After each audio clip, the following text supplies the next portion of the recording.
Omu ku batabani b'omugenzi Kabagambe wamu ne mwannyina be bakwatiddwa ku bigambibwa nti bandibanga baliko ne kye bamanyi ku kuttibwa kwa kitaabwe.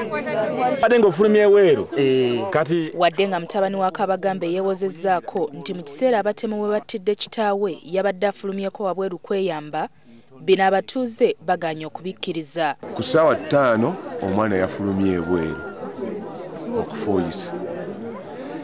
N'addamu ne yeebaka. Ate ku ssaawa 8 afulumye ebweru okufuuyisa, abatemu ne bayingira naye. Kaakati awo abantu be batandikidde okugamba nti ebyo byonna byakoze biraga nti osanga yabadde mu luko okusinziira ku mbeera ebadde mu maka muno. Kigambibwa nti omugenzi abadde aludde ng'agugulana n'omu ku bakyala be lwa ttaka, era kiteeberezebwa nti kalumanywera ono yenna kwe yavudde. Ate ng'emabegako omukazi oyo gye yajja ne balwanira waawo, n'abaana ne bamukuba, abo bennyini ne bakuba kitaabwe.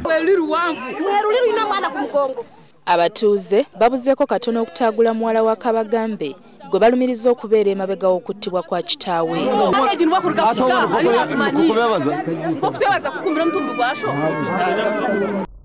Keresencio Kabagambe abadde makanika wa pikipiki yalumbiddwa ku ssaawa nga 8 ogw'ekiro ekikeesezza olwaleero mu kisenge kye nga yeebase, abatemu ne gye buli n'abatanategeerekeka ne bamusala obulago, bw'atyo n'ava mu bulamu bw'ensi eno.